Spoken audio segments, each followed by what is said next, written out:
All right, we are go for launch. Good evening and welcome to the to the July 19th, 2023 Henrietta Town Board meeting. I'd like to call the meeting to order. Please call the roll. Councilmember Safranek, Aye. Councilmember. Councilmember Bolsner, Here. Councilmember Page, Here. Councilmember Belanca, Here. Supervisor Schultz. Here. We'll begin tonight with the silent prayer followed by the Pledge of Allegiance to the flag.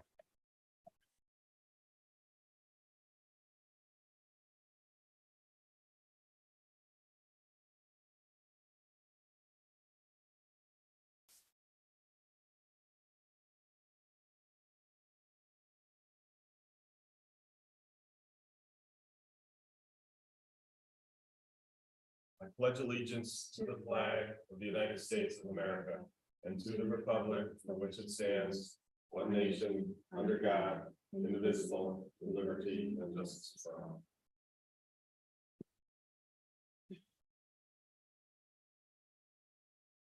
Can I get a motion to approve the minutes from the preceding meeting? Mr. Supervisor and fellow town board members, I'd like to make a motion to accept and approve the minutes of the June 28th, 2023 meeting. Seconded. Any discussion? Hearing none, please call the roll. Councilmember Safranek, Aye. Councilmember Bolsner, Aye. Councilmember Page, Aye. Councilmember Belanca, Aye. Supervisor Schultz. Aye. First up, we have special use permit application number 2023-030, Neighborhood Catering LLC, 1477 Jefferson Road, to operate a family-run catering business with carryout and catering options. You have a representative? Yes, sir. Please come up and introduce yourself and your relationship to the project, and then tell us something about it. I'm Scott Briggs. I'm the owner operator of Neighborhood Catering. It's a family-run catering company that I started on a homemade food cart in Cobb's Hill 7 years ago. I transferred my skills from being the kitchen manager for the Outback Steakhouse here in Henrietta and down the East Coast for the last 15 years or so before COVID hit. And I just decided that I would bring my family restaurant to my hometown. Great. It's pretty much just carry out and business catering. Pretty simple. Are you still operating the food truck or? I didn't get it going this year because we just wanted to move into the building and be Gotcha. actually open all year long instead of just season. No, that makes sense. Yep. Now this is, what was it, like an old Pontillo's or something? It used to be Mazzaroni's Pizza, Mazzaroni's, okay. and I guess there was like a burrito shop or something in there before. It's inside Quickly's Mini Mart. Gotcha.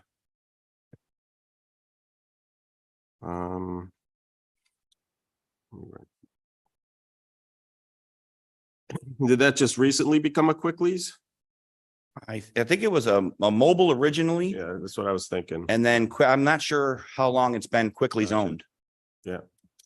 But I'm thinking it's probably been at least 2 years because I'm pretty sure Mazzaroni's was in there for at least 2 years. Gotcha. Is there a little shop that sells like drinks and stuff like that in there as well? So it's a normal mini mart gas station. And then a third of the store is an actual kitchen with hood vents and steel walls and ovens and fryers and grills, walk-in cooler, 3-bay sink, prep sink, hand sinks. And I've added, a few things to it. And I just wanted to make it my own personal shop that I could carry on my vision as long as possible. So do you have, is it, so like, is the Quickly's open 24 hours or is it? The Quickly's is open until 11 a.m. My shop is open from 11 a.m. or I'm sorry, 11 p.m. I think they're Right. and sometimes 10. My shop is open from 11 a.m. to 7 p.m. Gotcha. Okay, so then your access is through the Quicklies and that's not an issue. And then I assume you have an outside door for your takeout and such. Nope, they come right to the counter. Oh, they come right to the counter? Yep. Okay. I didn't My- know. My goal is to, if they come in to get something from me, hopefully they'll buy something from the Right. shop. I Also. said takeout. I actually meant catering. Do you then? Yeah, my Direct- catering would be either taken to their location, or they could come right to the shop and I would bring it out to their car for them. Gotcha. Great. What kind of food? All different types. I brought a menu, Okay. if I can approach you guys. Oh, absolutely. It's a business card. No samples?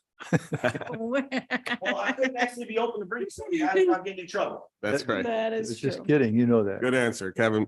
Kevin, or Poppers. code enforcement's happy to hear that. We sell everything from gourmet style burgers, 100% Angus beef, 100% Angus beef ribeye steaks, chicken wraps, chicken wings, salads, fajita wraps, couple different fried food items, some seafood items, like a wild Atlantic salmon burger and some grilled shrimp over rice. Couple homemade styles, our own version of our traditional Rochester plate. Sounds good. I have a website that's got a full menu on it. If you want to send me an email at supervisor@henrietta.org, I can put you in touch with the Chamber of Commerce if you want to do any kind of ribbon cutting, that type of thing, assuming that we're going to approve it. So Scott, are you aware of some of the comments that were returned by the Director of Building and Fire Prevention and the Fire Marshal and those kinds of things? I was not.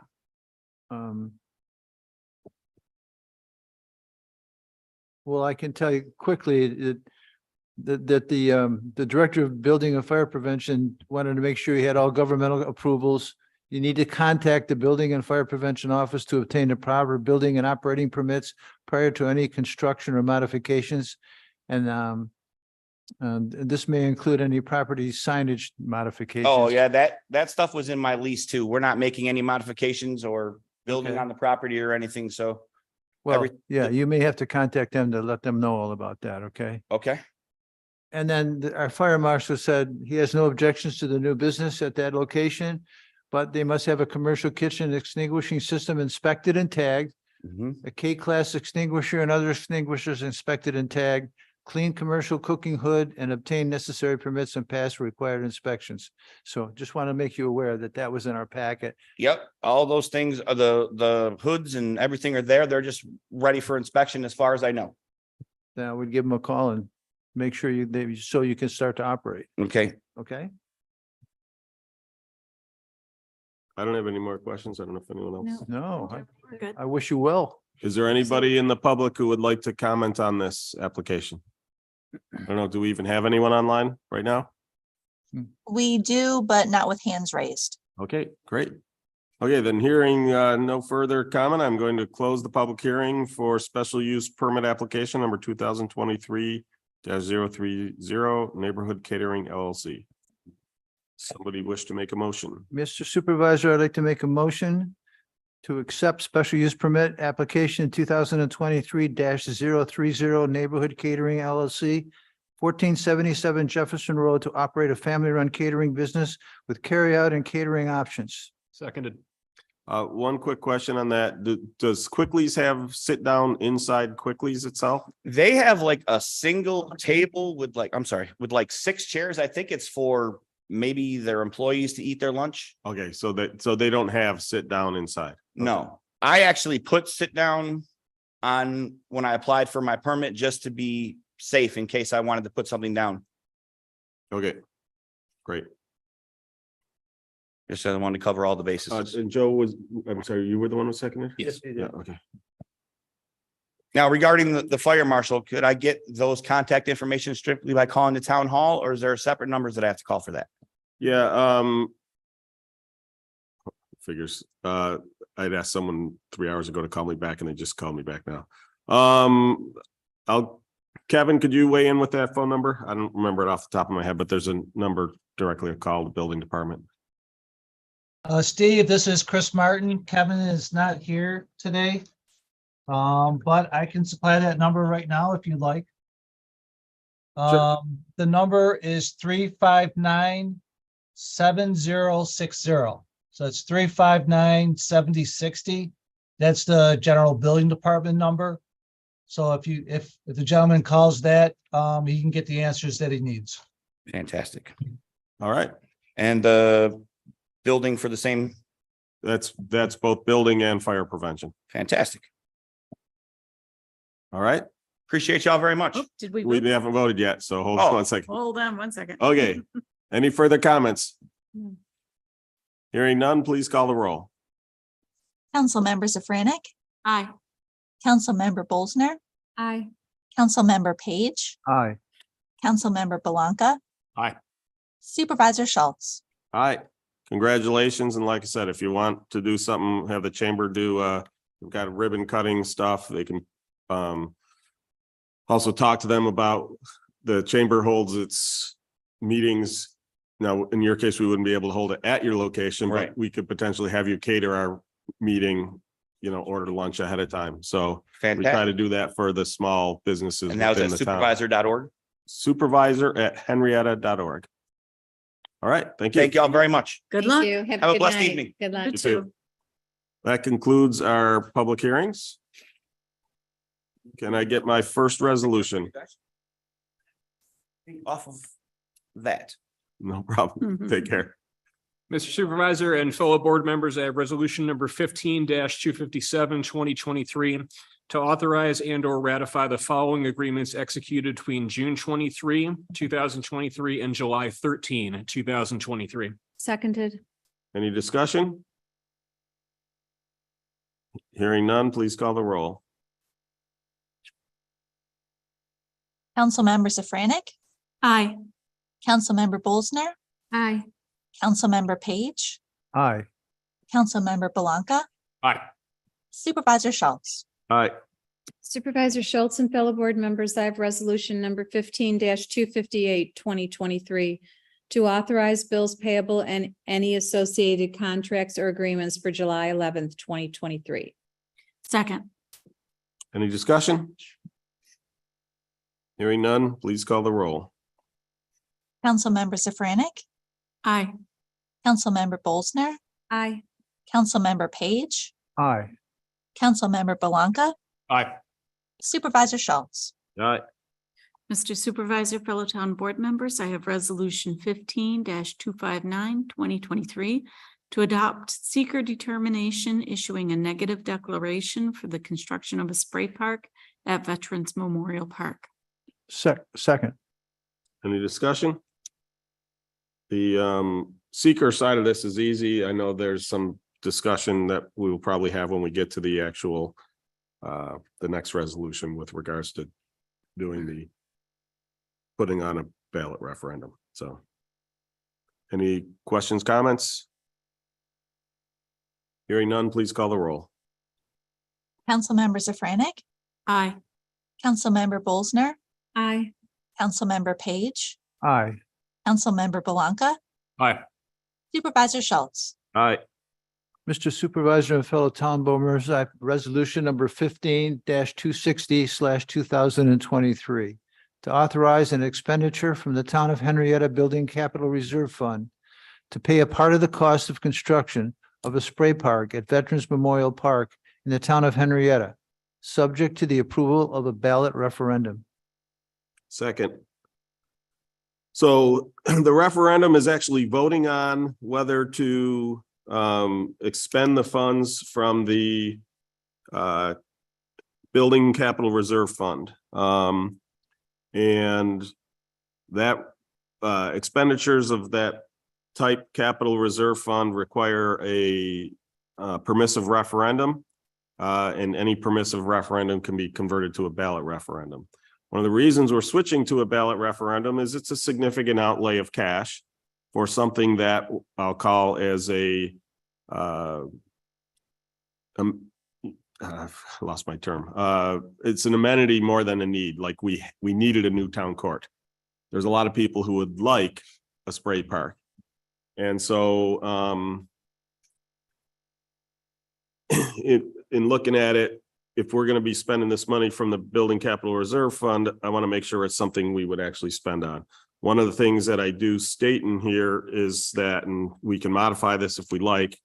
But I basically stated that if it was voted down, if people don't want to spend the $250,000 from the Building Capital Reserve Fund for a spray park, then it seems to me it makes no sense to fund it at all.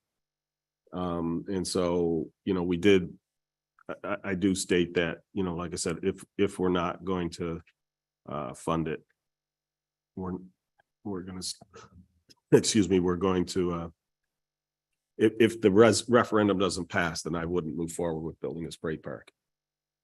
Don't know how other folks think on that. I think it's an appropriate proposal, and let the community decide whether they want it or not. Like you said, you were very upfront. It's not something that we need. It's something that the communities ask us to consider. So we'll let the community make the decision. That's the way I feel. I agree. I think it's a great idea. I think there's people that are going to be for it and people that are going to be against it. So let's see what the. Right. I had one question. I had one question. We anticipate that there doesn't need to be an employee on site during operating hours. I don't know that for certain. We're still trying to understand what those rules are. In terms of, so like, is there a lifeguard necessary at a water park? I don't know that there is. I wasn't able to get that answer before this meeting, but All the spray parks I've been to, there was never anybody that Yeah. was stationed there, with the exception of the one at the YMCA, I think, but all of the public ones I've ever been to, there was never anybody stationed there. The other, I know there's a huge one in Geneva at their state park and there is attendance at that one, but it's a very large spray park. is that also one that has a pool and recirculating water? Because I suspect that might be the distinction. Yeah, If- there waiting is no pool. pool. It's just a spray park, but they Gotcha. do, because they shut it down. They'll leave it open and then they shut it for like 15 or 20 minutes and then put it back on again. Gotcha. the other thing I think we need to consider, or at least look into, is that this is going to be very enticing for the younger children in our community. Are we going to require an adult to be with them?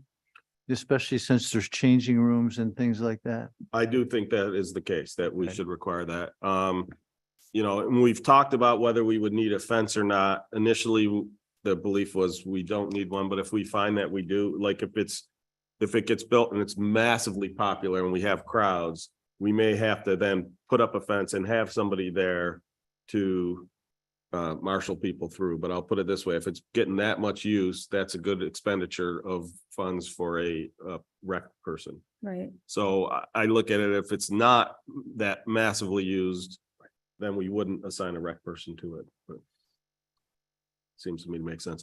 In terms of the changing room of the building, it's funny, when I was first designing it, my brain was thinking to the ones that like we used to go to at Seabreeze with the kids, that it was a recirculating type. It was full of bromine and chlorine, which left your skin very irritated. And so we would always want to rinse that off after those ones. This one is not the recirculating type. So it's essentially the same water that comes out of a shower. Yeah. So based off of your guys' comments at the workshop, I redesigned it. It's in the new packet that shows it basically removed those. One of the things that also did is it will also further reduce the cost of the building, because now the walls, in other words, I didn't want to just use what I'll call the bathroom stall type walls to separate the showers, the physical showers, but if it's just a changing room, we can use those types of walls. So it greatly shrank the building down, so. I reached out to the Board of Elections ahead of time to make sure this was all good. They actually said that they don't have any authority to edit anyways, but I asked for ones that for a couple other examples, and that's one of the things we did change this to. Some of the ones that came out from the state, what I liked what they did. They explain what it is first, And then they asked the simple question, shall we expend the money? Because when you'd see the ones, there were other referendums that were this big convoluted run-on sentence asking shall the expenditure and then giving all the details. It made it confusing. I've never liked a referendum where you have to study up on it ahead of time. I mean, obviously, if it's a complex subject, that's another thing. But this is not a complex subject. It should be easy to understand. What am I voting, yes or no? So Don, Becky and I went through a bunch of iterations to make this easy to understand on the referendum. So there should not be a whole lot of questions. And I don't plan to, or I'll plan to put all the information out there and educate people on what we're looking to do. But like, I don't have a strong feeling one way or the other, especially since my kids are past this use. The one last thing I will say, there was a question about whether the building even needed the changing rooms. And talking to a bunch of parents with small kids who go to the spray parks, they said absolutely. When you go there and your kids are soaked, it's a pain to have them get in the car all wet. You can try to pile the towels, but of course, you got little kids, their chance of staying on those towels is slim to none. They said it is a lot. It is great to have the changing rooms there. And they liked the HCA style bathrooms because they're bigger. They have the changing table in there. So they, by having the 3 unisex ones like that, if it's a family, they can go in as a family, change all the little kids, get out. Based on the parents were pretty unanimous in that they said the ones that don't have the changing room are real. They don't typically go back to them. So if we're going to have it here, it seems to me to make sense to do it right. I couldn't exactly tell where it was, the location of it with the map that I had. Can you share that? Yeah, so it's directly south of the big playground in Veterans Memorial. Oh. And the reason it might be a little confusing is in the picture, it shows we extended the parking lot. So that's why if you look and say, well, at the end of the parking lot, there's playground, that's because we extended the parking lot. So it adds roughly 72 spaces, although in working with Craig Ross and Pam today, so there you can see the picture. Yeah. So the stuff labeled in yellow, that's all been added. The old parking lot used to end just about where the spray park begins. So this is the farthest southeast corner of our Town park. Yep. Mhm. One of the Where they things, had the band for the fireworks was in front of it, correct? well, that was in front of the bathroom the that's on the north playground end of area. that. Yeah. Yeah. So this will also provide additional parking and space for because one of the things we're using is the southern end of this parking lot for handicap parking during the 4th. Although I wouldn't be surprised if people are going to want to use this during the 4th. Especially if it was as hot as it was this last one. I will note that I said 72 spaces. In doing something with Craig Ross today with regards to the baseball fields. It's probably going to be about 70 spaces because the left field foul pole line comes in right next to the parking lot, and we'll probably just shave the corner of that off. So we'll lose a couple spaces, but it'll still add, again, 70 additional spaces, which should be more than enough capacity for the spray pad, even if there's another, we wanted to have enough capacity in the event that there was softball going on and people at the playground and, other stuff going on at the park. So it's east of the Ring Road. correct. It's in the Okay. southeast, Okay. the very southeast corner. So this was one of the proposals. We received a number of proposals just to try to get our ballpark figures. The number we've got in there is an inflation adjusted average of some of those proposals. I didn't want to include any of the details from these proposals because I don't want to bias when we go out to bid. It's not fair to that company if people have that kind of information. So like I said, I basically took what the different responses were, adjusted it for inflation and rounded it up. So go ahead, next slide. One more. So this is just showing a close-up. So again, the changing rooms, because there are bathrooms there, I also figured we'd add a sidewalk to the playground. So if a kid has to go to the bathroom from the playground and they're on the south side, they can just go in there. And then that changing room also has some storage space in the event that we need that for either the playground or the splash pad or whatever. Just there was the way the stuff laid out, there was some room in the middle, so I'm a believer in storage. And then it has the utility rooms for the controls for the splash pad.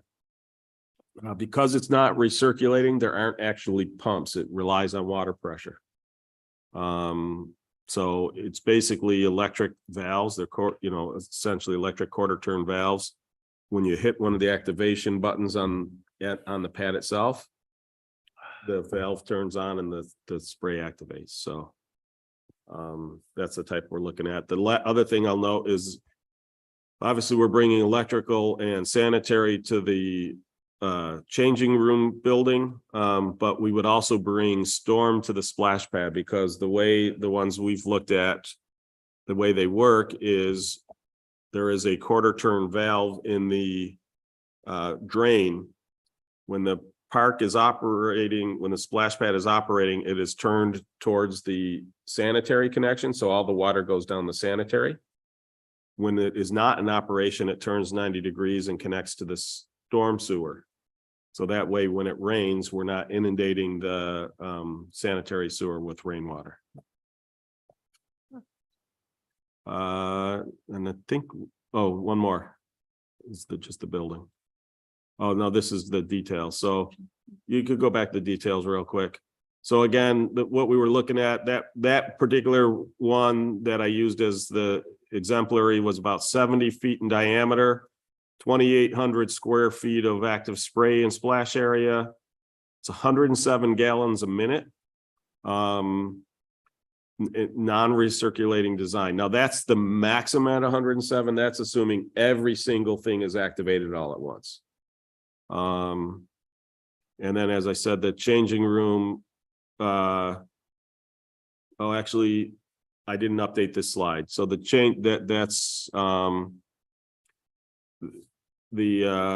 changing room is only 800 square feet. It does not have the showers. It does not have the individual changing room stalls, but it does have now 3 individual HCA restrooms. And then, like I said, it's going to be a little bit less than 72 spaces, although it'll still be 4 wheelchair accessible spaces added. And both of the preliminary designs we received did have ones that were specifically accommodating of wheelchairs and people with mobility limitations. The spray ground itself. The spray ground itself, yeah. Great. What were you thinking about the hours of operation? I was not yet. Okay. I hadn't gotten that far. Okay.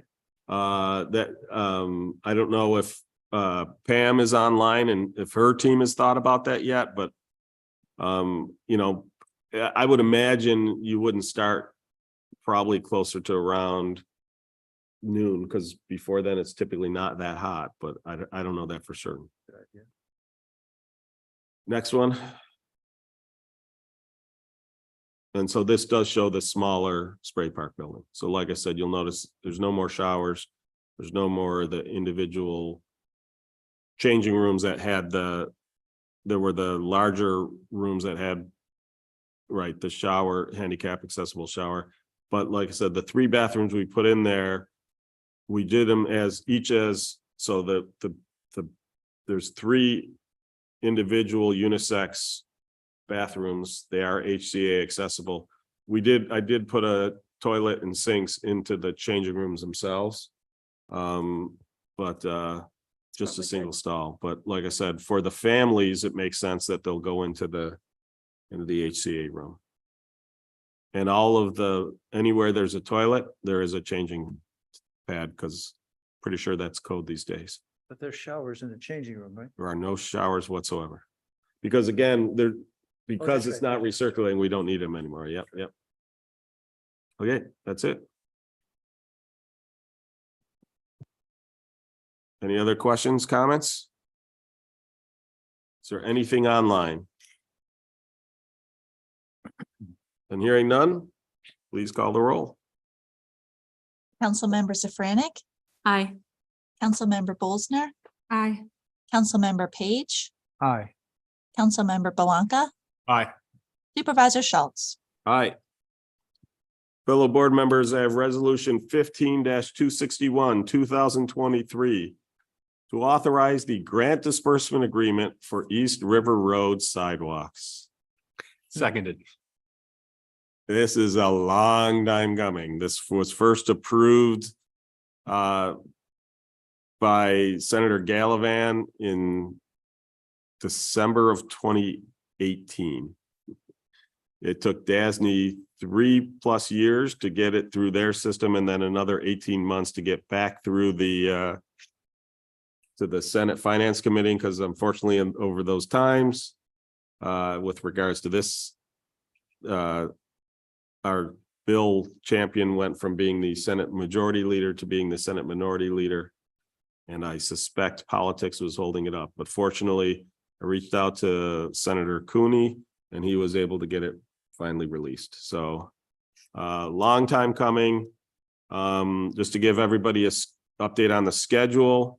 We've got the vast majority of the design done. There is one last part where I'll say arguing with the Monroe County DOT over, and that has to do with the crossover from the apartments on the west side of East River Road. So specifically Fairwood.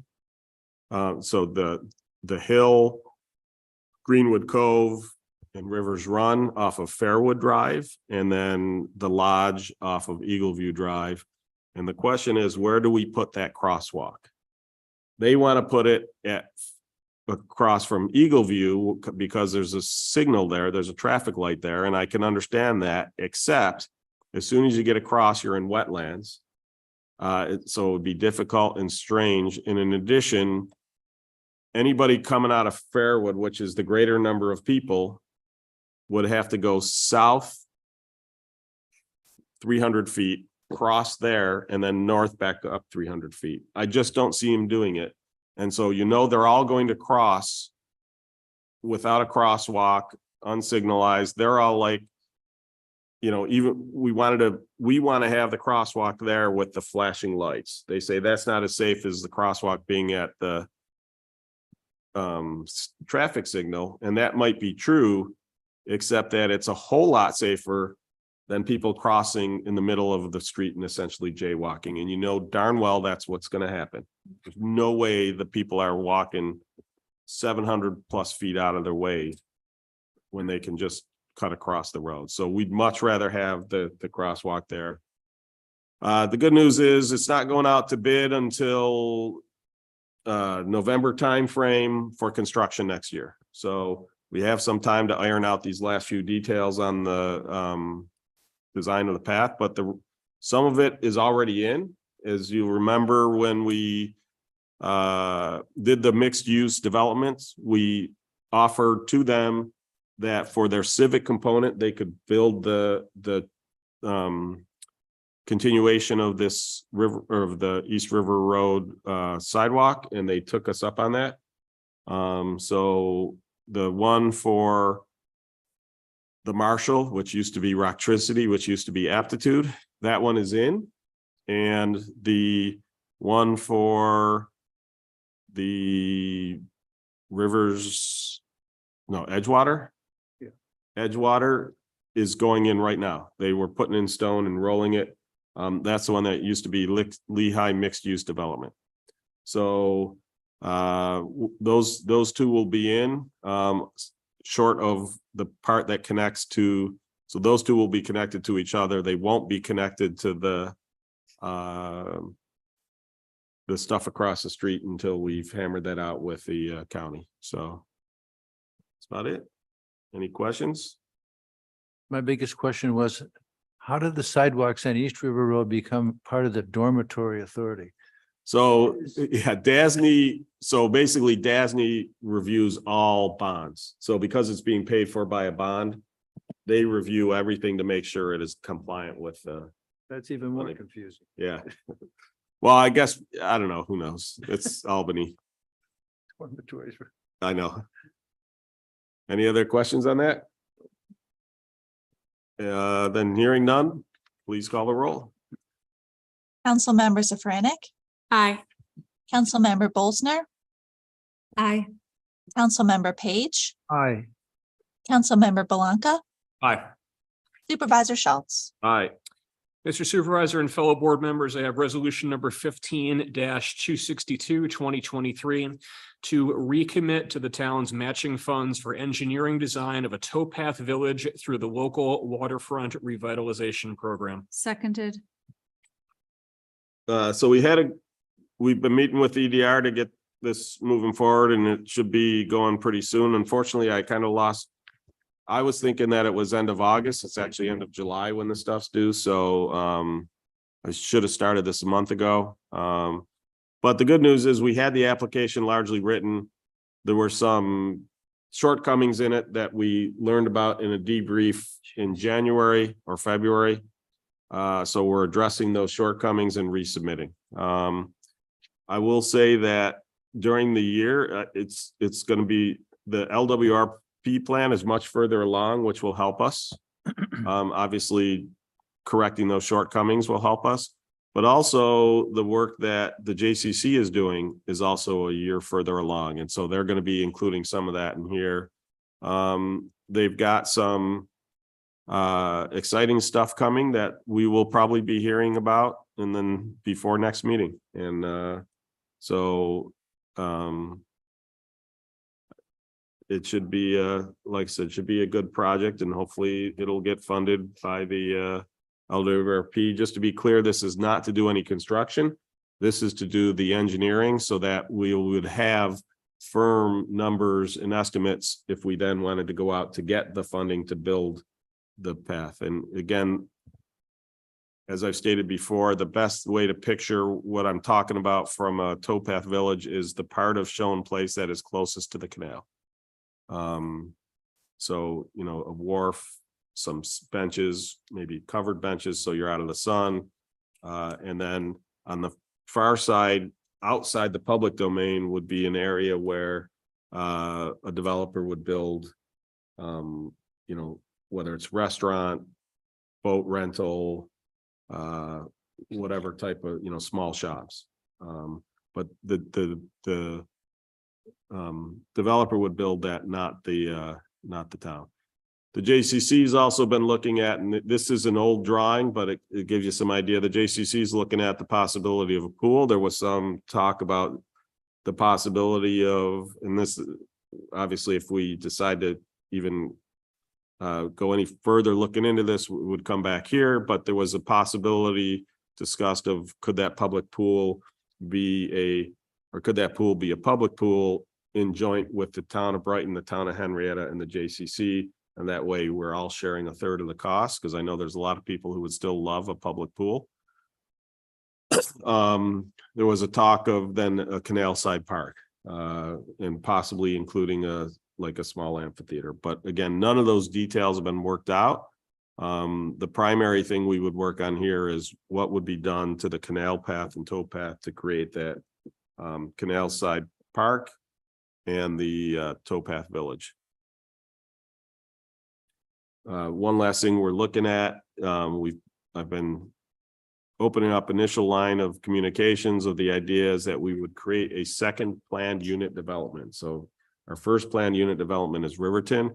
We would look at creating a planned unit development here in conjunction with the town of Brighton, because the town line goes right through the middle of this property. In fact, it goes through the northern portion of the JCC building.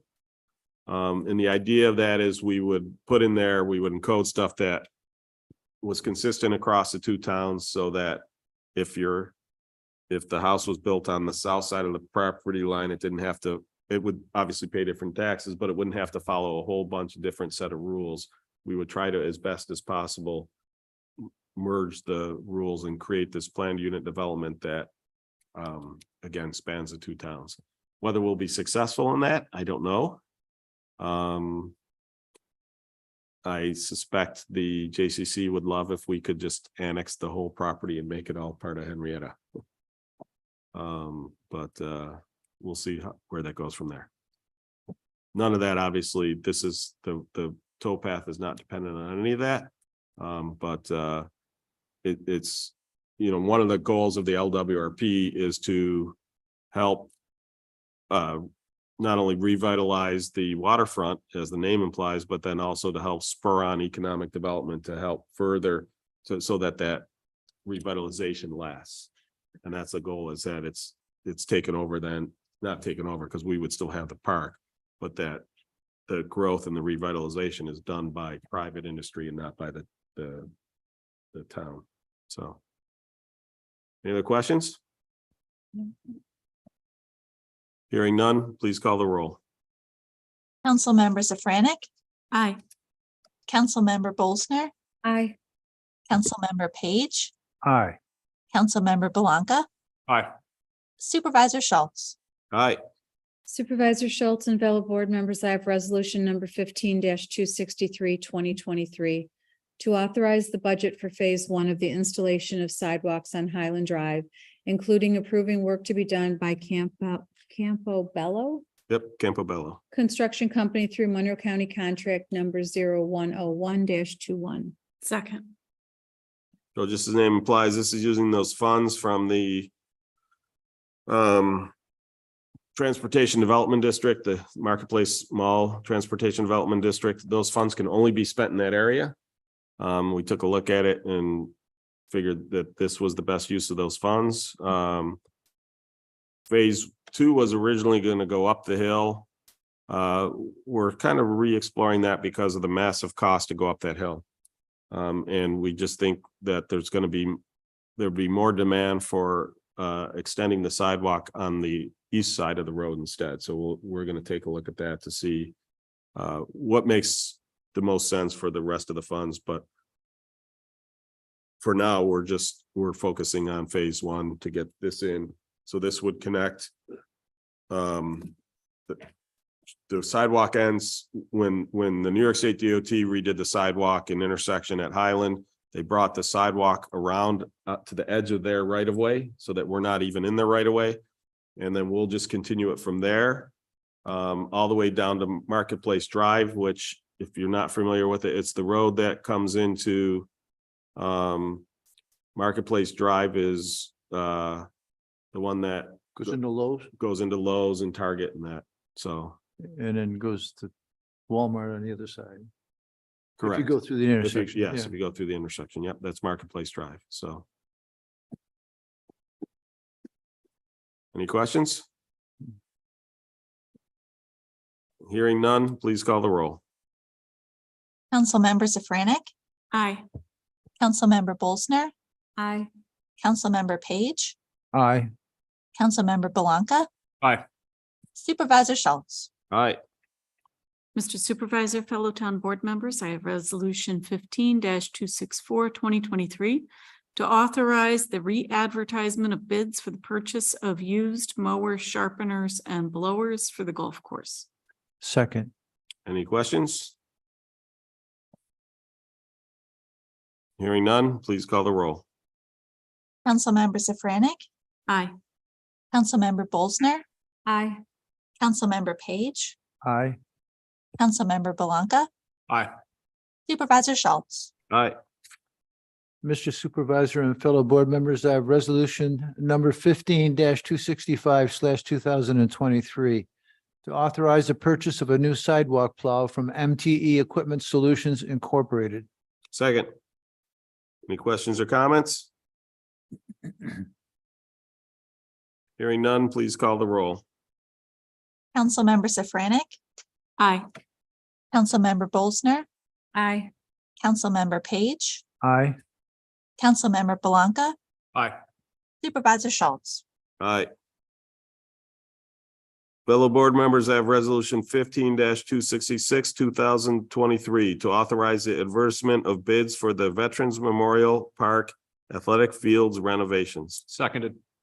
Any discussions, any questions? Hearing none, please call the roll. Councilmember Safranik, Aye. Councilmember Bolsner, Aye. Councilmember Page, Aye. Councilmember Belanca, Aye. Supervisor Schultz. All right. Mr. Supervisor and fellow board members, I have resolution number 15-267, 2023.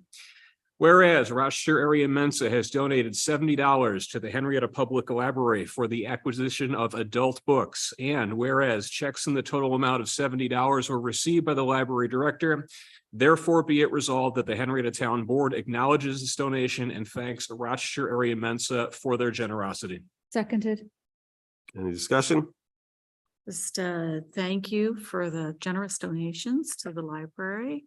And is there a specific plan for this particular donation? Just again, adult books, so not teen or young adult, but No, I understand. I just Oh, wasn't I don't sure know. if they were looking at like certain fiction or Specific one? nonfiction or large print or anything. is there along anyone those on from the library who might have answer to that question? Yes, I am. This is Olivia.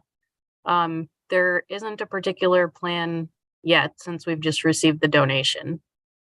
lines. Okay, thank you. Thank you. Any further discussion? Hearing none, please call the roll. Councilmember Safranik, Aye. Councilmember Bolsner, Aye. Councilmember Page, Aye. Councilmember Belanca, Aye. Supervisor Schultz. Aye. Supervisor Schultz and fellow board members, I have resolution number 15-268, 2023 to make appropriate budget transfers. Second. Any discussion? Hearing none, please call the roll. Councilmember Safranik, Aye. Councilmember Bolsner, Aye. Councilmember Page, Aye. Councilmember Belanca, Aye. Supervisor Schultz. Aye. Mr. Supervisor, fellow town board members, I have resolution 15-269, 2023 to hire personnel, make updates to a pay scale, and authorize the attendance incentive pay. Second. Any discussion? Hearing none, please call the roll. Councilmember Safranik, Aye. Councilmember Bolsner, Aye. Councilmember Page, Aye. Councilmember Belanca, Aye. Supervisor Schultz. Aye. That concludes our resolutions. Do we have any discussion items or comments from the public? Anything online? Oh, I do have a hand raised. This is Benjamin, if you're ready.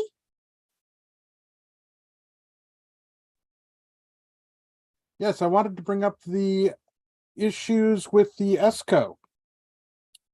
With the Henrietta Monroe The Community Choice College. aggregation, I'm sorry? community choice aggregation. Yes. Yep.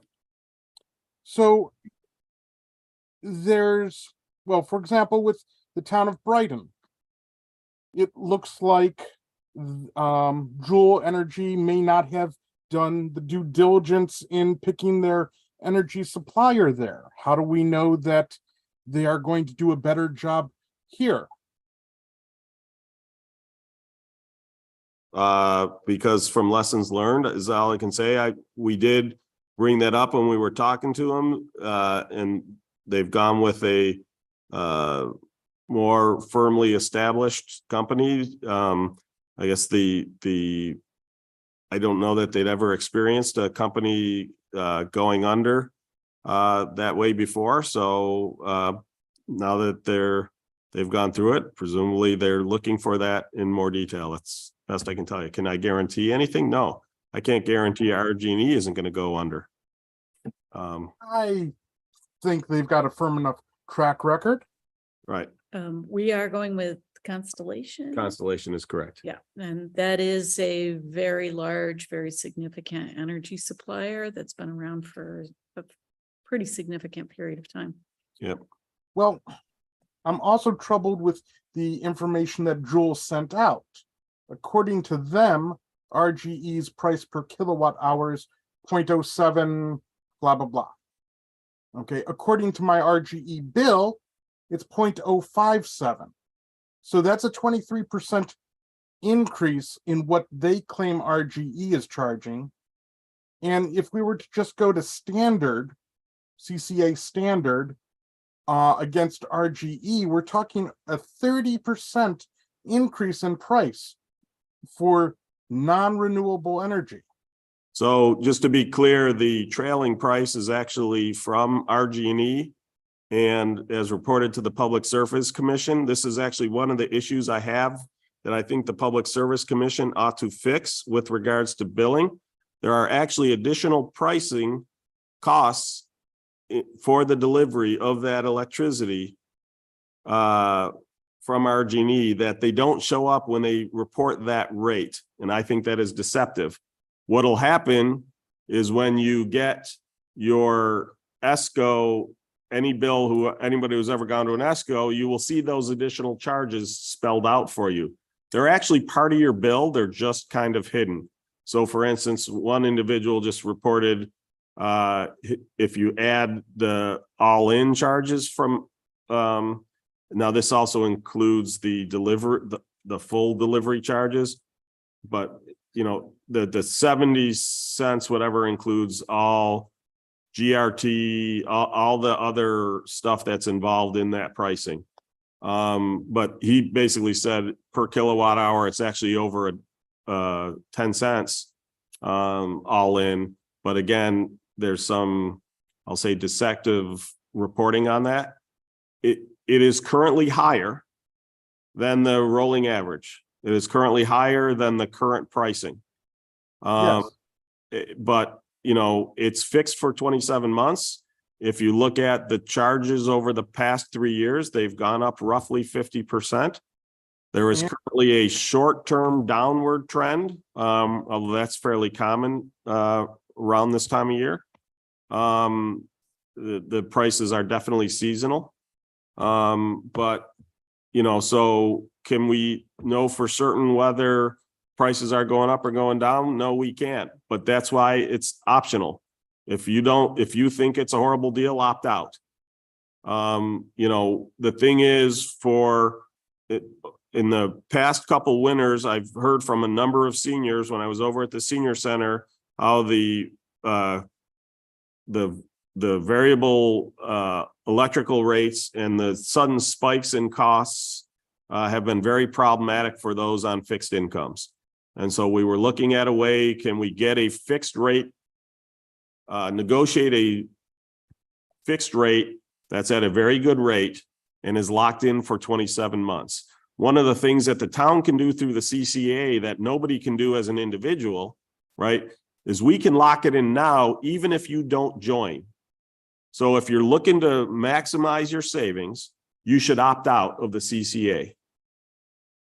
We are going to have in fact, I just spoke with Becky today. For all I know, Becky's already finished it. We're going to have an e-notify for CCA notices and news. And one of the things that will happen is we will monitor the RG&E rate. And when it drops, or excuse me, when it rises above the fixed rate that we've negotiated, we'll let everybody know, because at that point, they may want to opt in for conventional and actually save money. But the big thing that will help is there won't be the volatility that you have of the variable market. Now, could the rates continue to fall? Sure, in which case stay with the variable. Could they fall dramatically? Not likely, unless there was maybe an end to the war in Ukraine, which I will be honest, if us going through this hassle of the CCA causes Murphy's Law to kick in that nobody wants to sign up because prices have dropped because the Ukraine war has ended, I will be really ecstatic with that result. So, you know, we're not suggesting people join up. We're not suggesting they don't join up. We wanted options to be available. Would we have preferred that the default option was opt out and you had to opt in? We would, but that's not how the state law works. The state law works that it is opt in only. Some people have asked, why did we choose the blended rate as the default option? The answer is because that was what was available to us. We'd gone out to bid multiple times and could not get one where the default was the conventional and that it met the legalities of the community choice aggregation and the energy laws from New York. So after our last go round, we had a choice to make. We either just didn't do this, or we went with that option. We went with that option with the idea that we would inundate people with information. So we asked them to do robocalls. They did the mailings. It's been in, I think 3 or 4 issues of the town newsletter. We've had somebody out at the senior center every week, all the way through the first week in August. I was there today to answer a ton of questions. We've got henrietta.org/CCA, which has all the information. I've just finished putting together an initial frequently asked questions. I'm going to post it online. I'll also put it in PDF form and send it out to our town board members. So if anybody talks to them, they can just share it. So we're trying to get the information out there as much as possible. And as I said, there were 2 main reasons we did this. One is to help those on fixed incomes, to have an option that locks in a rate, so that essentially puts a ceiling on the energy rate. If the rates go higher than that, they can switch to this and it will go no higher for the next 27 months. The second one is for people who are interested in helping the environment and are interested in getting renewable energy. It's a lower rate than they can get on the market themselves. So that's why we did it.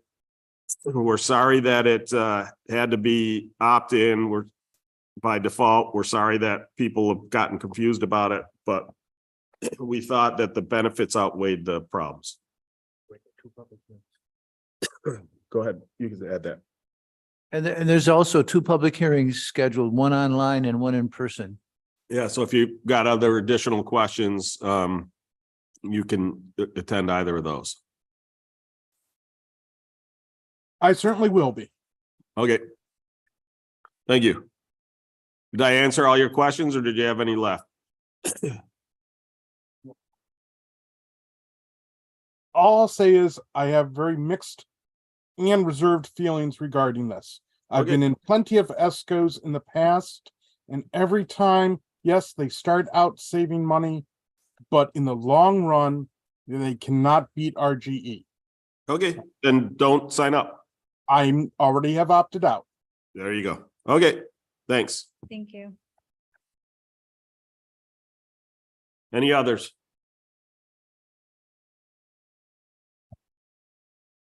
Hearing none. Do we have any committee or miscellaneous reports from the board? Library? So the annual report for the library came out, and it's funny, a lot of people say, what happens at the library? How many people visit the library? They had 174,733 visitors last year. Wow. 367,849 books were checked out.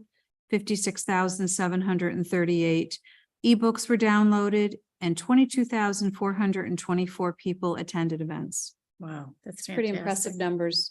That's how hard and diligent our library works. As far as events at the library, July 26th from 2 to 3 in the craft room. You can learn to make beaded bracelets for teens grades 7 through 12.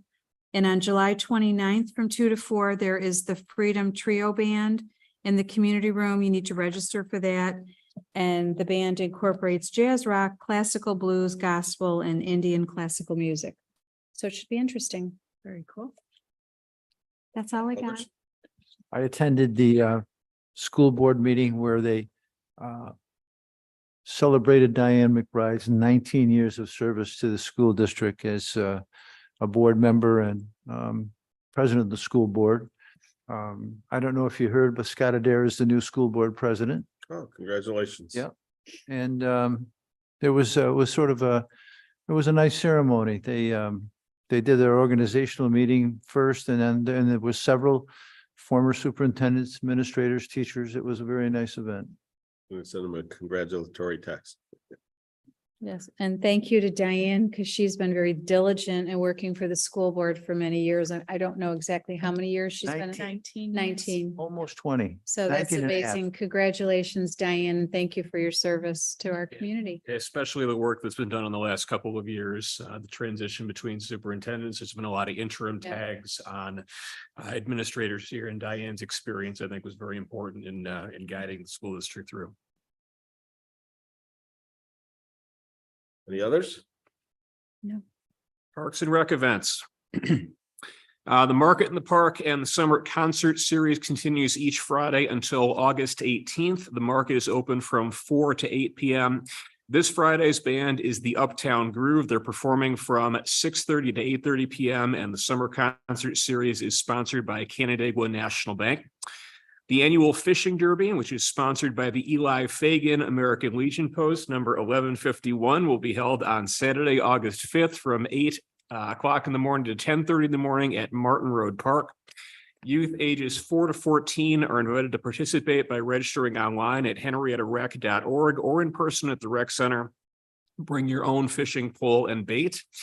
Also on August 5th, Wild Tinker will be held from 11 a.m. to 2 p.m. at Tinker Nature Park. There will be wildlife education presentations, music, and food vendors. Work on the outdoor sports court will continue with the installation of fencing beginning in the next few days, followed by the painting of the new sports courts, including 2 full-size basketball courts, 2 tennis courts that are also marked for pickleball, and 4 pickleball-only courts. The courts are estimated to be complete by mid to late August. The gymnastics ninja rig has arrived and is being installed by the town staff this week. Jackie Kiddo and Pam Grunman have met with a core group of volunteers interested in being officers or members at large in the Friends of Henrietta Parks and Recreation. And one of the gymnastics parents is an attorney, and she is offered to help with the incorporation. And finally, the department will be beginning work on the fall 2023 brochure. Some new programs will be offered, including adult bocce, monthly trivia nights, Lego competition, pickleball tournaments, and Nintendo Switch gaming programs. I will add that Howard from Russell from the what's it called? Educators Grove. Thank you. From Educators Grove is also volunteered to be on that board. So